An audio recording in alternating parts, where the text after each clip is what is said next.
Good morning, Sanjeev পাল ব্লগে তোমাদের সবাইকে স্বাগত। এখন সকাল 10টা বাজে। এখন থেকে আমি আমার ব্লগটা স্টার্ট করছি। সঞ্জীব ওই 8টা নাগাদ বেরিয়েছে, আর আমি সকালবেলা দুটো বিস্কুট খেয়েছি, আর কিছু খাইনি, চা তো খাই না।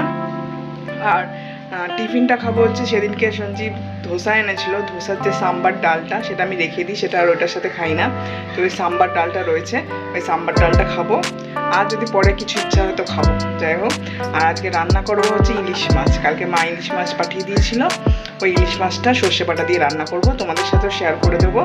আর কালকে আমি এই বিছানার চাদরটা পুরো চেঞ্জ করেছি। বিছানার চাদরটা খুব নোংরাও হয়েছিল, প্লাস অনেক দিন ধরে পড়েছিল, চেঞ্জ করতে পারছিলাম না, কেননা সঞ্জীবের জামা কাপড়ে ভর্তি ছিল এই বিছানাটা। প্রচুর জামা কাপড় ধোয়ে সেখানে এই খাটের ওপরই ইস্ত্রি করে, সেই জন্য পুরো একদম ভর্তি ছিল। যাই হোক, আয়রন করে, সরি ইস্ত্রি করছি, আয়রন করে। যাই হোক, এটা এখন চেঞ্জ করে দিয়েছি, কালকেই চেঞ্জ করেছি যদিও, দেখি এটা কদিন থাকে। যাই হোক, ভিডিওটা এখন থেকে স্টার্ট করলাম, এরপরে যা যা হয় তোমাদের সাথে সব শেয়ার করবো। সঙ্গে থাকো আর দেখতে থাকো সঞ্জীব পাল ব্লগ।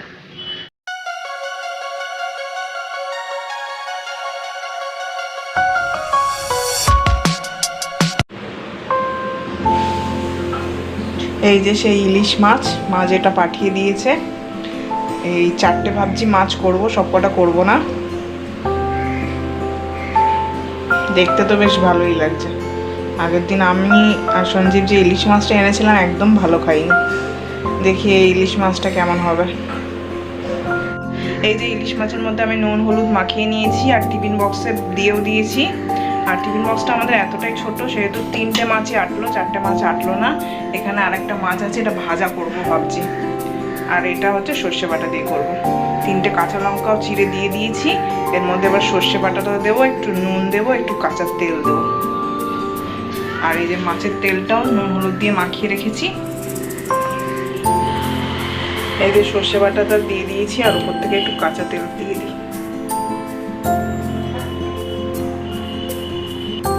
দিয়ে একটু চামচ দিয়ে একটু নাড়াচাড়া করে দিই। নড়ে যাচ্ছে, হাত দিয়ে একটু ঘুরিয়ে দিই।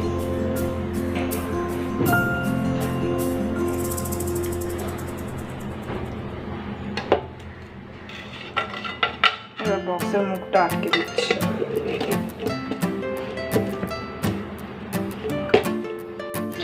এবার এই যে কড়াইতে জল বসিয়ে দিয়েছি, জলটা একটু উষ্ণ উষ্ণ গরমও হয়ে গেছে। এবার এই কৌটোটা এর মধ্যে বসিয়ে দেবো, দিয়ে ওই 10 মিনিটের মতন রাখবো।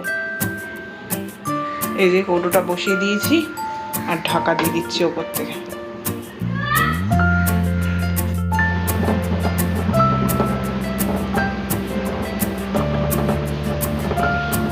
এই যে মাছটা বার করে নিয়েছি, মনে তো হয় হয়ে গেছে, জানি না কি হয়েছে।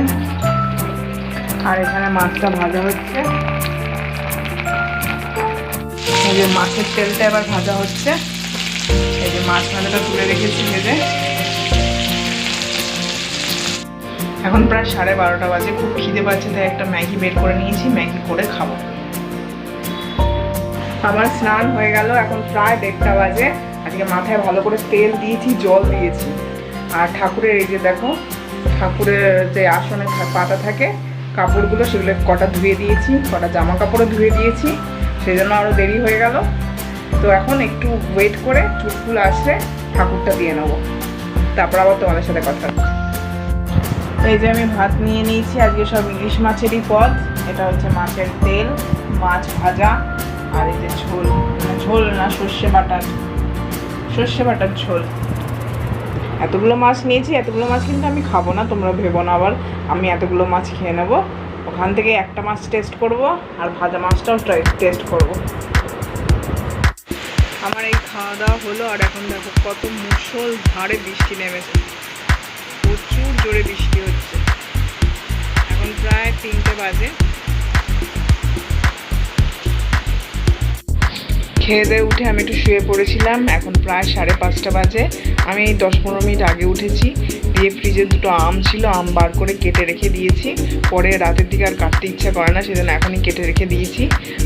একটা আম তো খুব খারাপই অবস্থা হয়ে গেছে, ভেতর থেকে এমনি খেয়ে দেখছি ভালো লাগছে, কিন্তু পুরো কালো হয়ে গেছে। মানে যেটা বাড়ি থেকে এনেছিলাম, মা দিয়েছিল, সে এত বড় বড় আম, কি আম জানি না, ফজলি নাকি, ওই আমটা ভেতর থেকে পুরো কালো টাইপের হয়ে গেছে, কিন্তু খেতে মিষ্টি আছে। কি হয়েছে জানি না, যাই হোক কেটে রেখে দিয়েছি। রাতের আজকে কোনো তরকারি করা নেই, জানি না কি করব, দেখা যাক, সঞ্জীব আসুক তারপর দেখা যাক। এই যে আমি বাড়িতে এসে গেছি, আসার সময় আমি নিয়ে এসেছি, দই বড়া নিয়ে এসেছি। এই যে দেখো দই বড়া, এই যে দই বড়ার সাথে মশলা দিয়েছে ঝুরি ভাজা। তাই না, খেতে খেয়ে দেখো কেমন।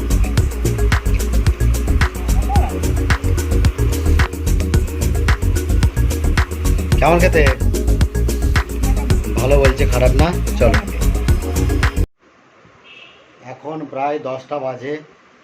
হ্যাঁ, আমি তো আসার পরে আর ক্যামেরার সামনে আসিনি, কারণ আজকে একটু প্রচণ্ড খাটাখাটি হয়েছে, সেই জন্য একটু টায়ার্ড হয়ে পড়েছিলাম। একটু স্নান করে ওই দই বড়া খেয়ে একটু শুয়ে পড়েছিলাম। তো এখন উঠেছি, সেখন সবে 9:45 বাজে। এবারে রুম্পা আমাদের ডিনার রেডি করছে। তো আজকে ডিনারে সেরকম কিছু নেই আমাদের, রুটি আছে, আম আছে আর মিষ্টি আছে। আর আমার জন্য একটা ইলিশ মাছ রেখেছিল, সেই ইলিশ মাছ আছে রুটির সাথে। এমনি খাবো ইলিশ মাছটা আর কি, রুটির সাথে না। আর কালকে আবার পরশু দিনে আবার ছুটি আছে, দেখা যাক কোথায় যাওয়া যায়, আমরা একটা প্রোগ্রাম করব। আয় দেখো ইলিশ মাছ বার করে রেখে দিয়েছে, এই যে দেখে খুব সুন্দরই লাগছে। দেখা যাক, খেয়ে হবে তো বললো ভালো। আগের বারে যেটা আমরা নিয়েছিলাম একদম যাচ্ছে তাই খেতে, ইলিশের কোনো টেস্টই নেই, যে ইলিশ মাছ খাচ্ছি না সিলভার কাপ খাচ্ছি কিছু বুঝতেই পারছিলাম না। দেখা যাক এটা খেয়ে কেমন হয়। রুম্পার মা কিনলে বেশ ভালোই কেনে, দেখি যে কোনো মাছ, আমরা ঠিক সেরকমভাবে কিনতে পারি না। তো চলো আসুক, খাবার নিয়ে তোমাদেরকে আবার দেখাবো। এই যে আমাদের খাওয়া দাওয়ার চলে এসছে, রেডি হয়ে গেছে। দেখো রুটি বোঁদে আছে, প্লাস মিহিদানা দুটোই আছে, ঠিক আছে। আম আছে, এই যে আম, আর একটা আম আমাদের নষ্ট হয়ে গেছে, এই যে খাওয়া যাবে বলে তো মনে হচ্ছে না, তাও কেটে এনেছে রুম্পা। আর এই আমটা চৌষা আমটা খুব ভালো, আর ওইটা ছিল ফজলি। আর তার সাথে এই যে আমার স্পেশাল একটা ইলিশ মাছ, দেখে খুব সুন্দর লাগছে।